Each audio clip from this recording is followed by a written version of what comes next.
Hi, so welcome to Level Up with Janet E on YouTube. Welcome back.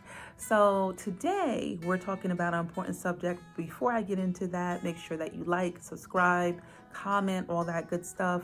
We want to know what your thoughts are.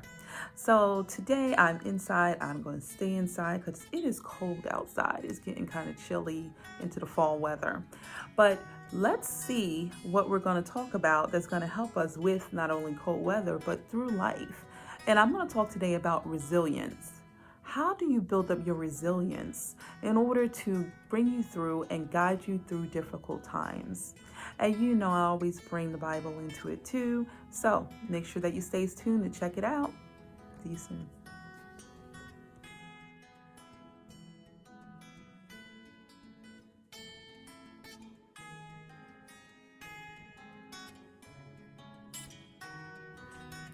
Okay, so my fellow Level Up Lovelies, today we are talking about resilience.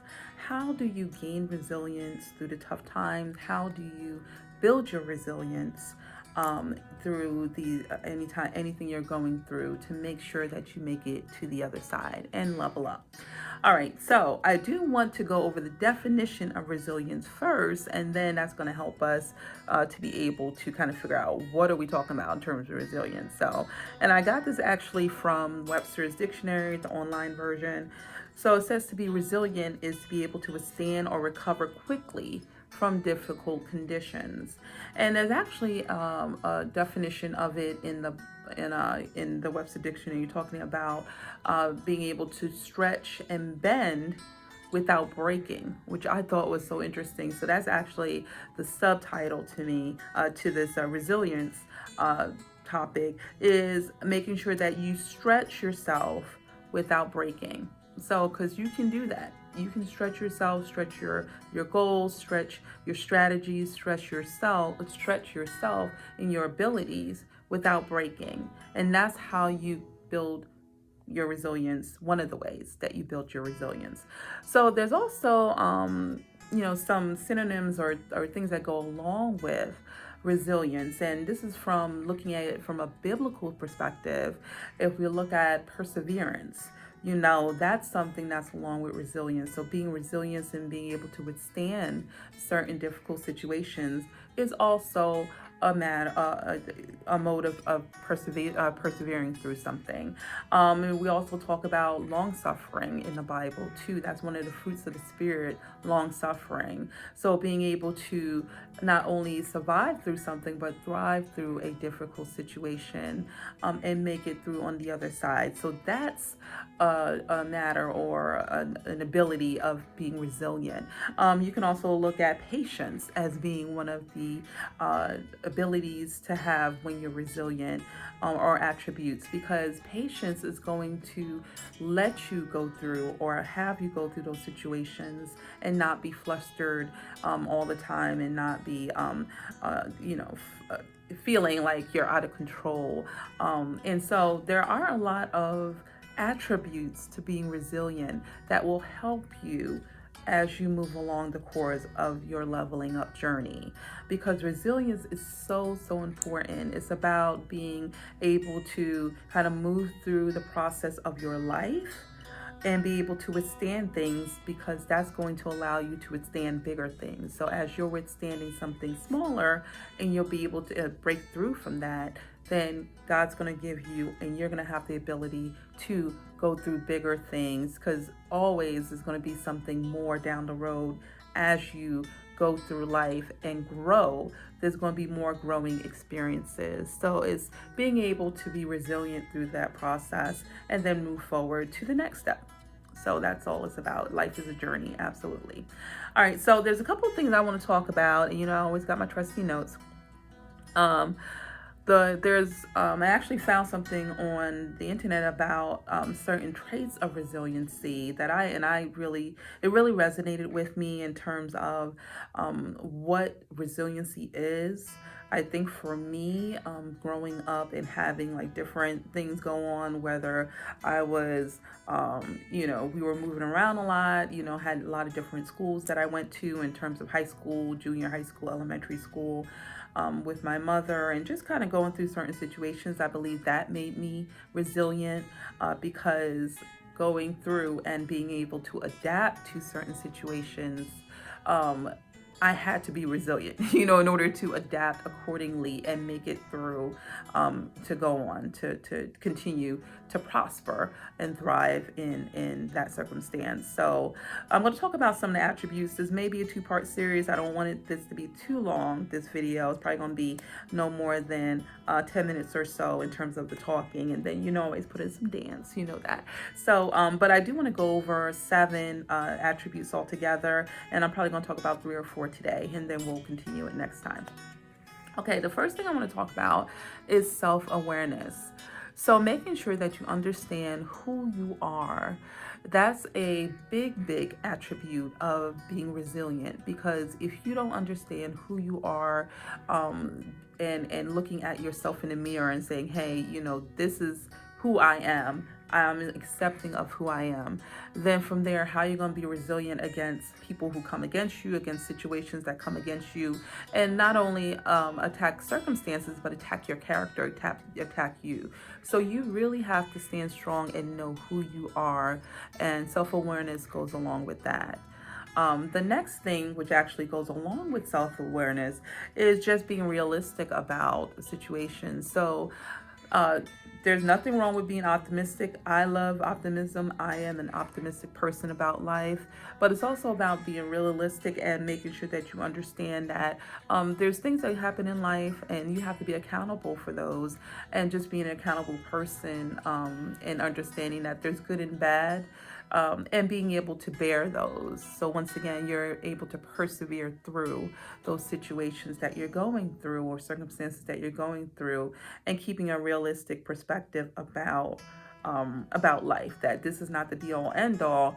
I can continue on through this obstacle, whether it's something that's holding me back or blocking me, or something that's moving me too fast above what I feel comfortable with in terms of a stretch type of situation.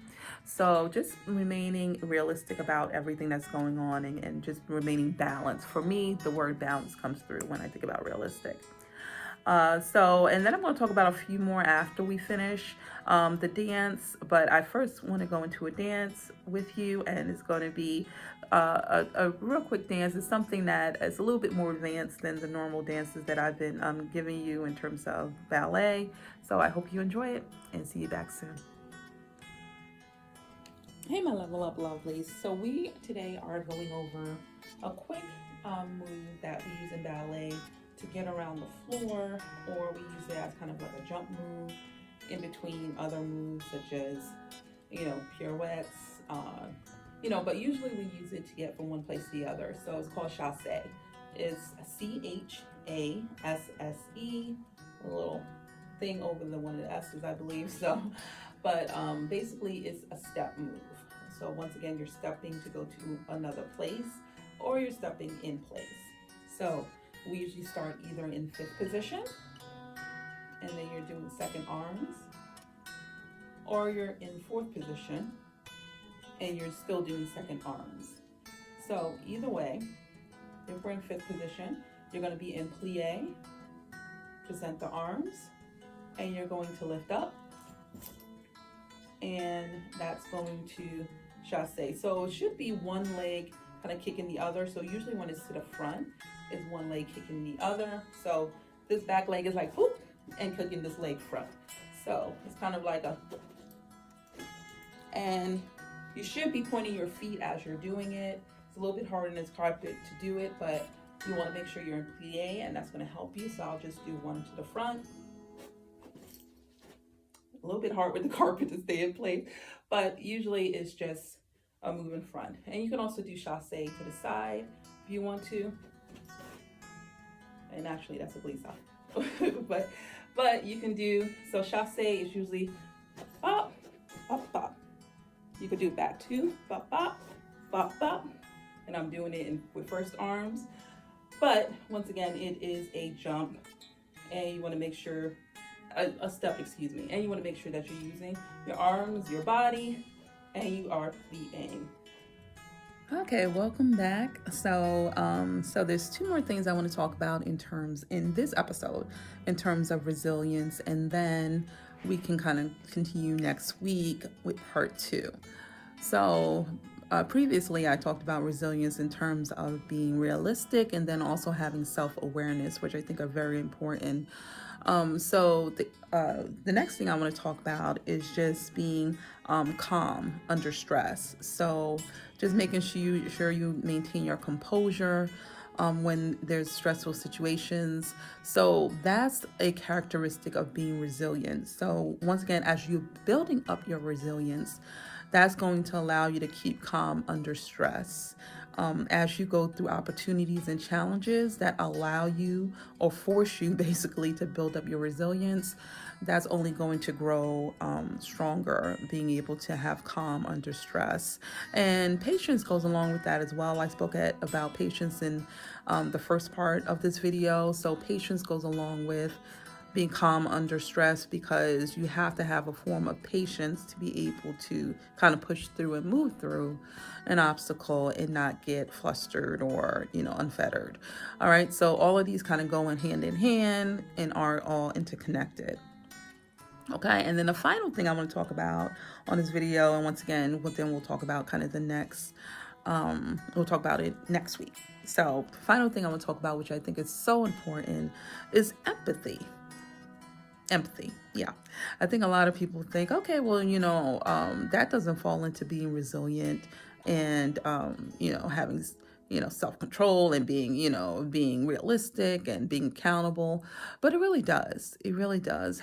Being able to feel for another person, feel what they're going through, and also understand another person's perspective, which is what empathy is, allows you to put yourself in somebody else's place.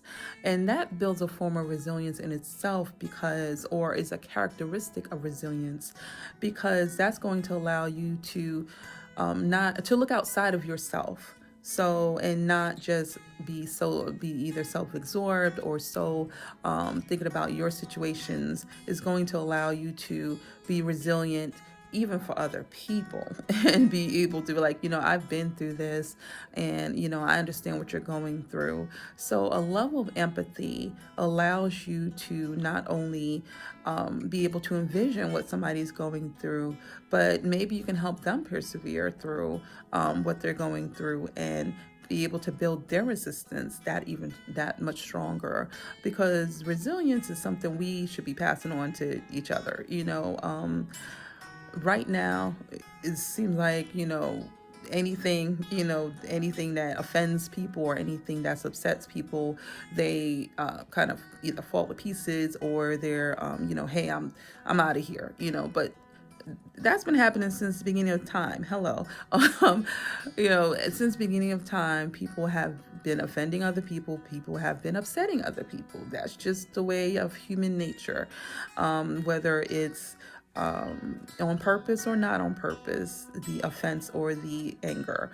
But either way, we have to, as Christians and just as people, find a way to be resilient in ourselves. It doesn't even have to be an apology from the other person. It doesn't have the person doesn't have to be the person coming back and saying, I'm sorry for what I did, or even acknowledging for what they did, because we know most people, or some people, just aren't. That's not their speed. They're not in that season. They're not going to do it, and you're not going to make them do it. So you have to have some resilience in yourself to be able to push through that obstacle, whether it be a person or a situation, and be able to move on and honestly let it go. Hello. I'm going to put them words right up there. Let it go. Please let it go, because this is what I've seen time and time again, which was what holds people back, is it blocks people's blessings if they're holding on to stuff and not being able to push through push through a circumstance, a difficult circumstance, and hold on to it.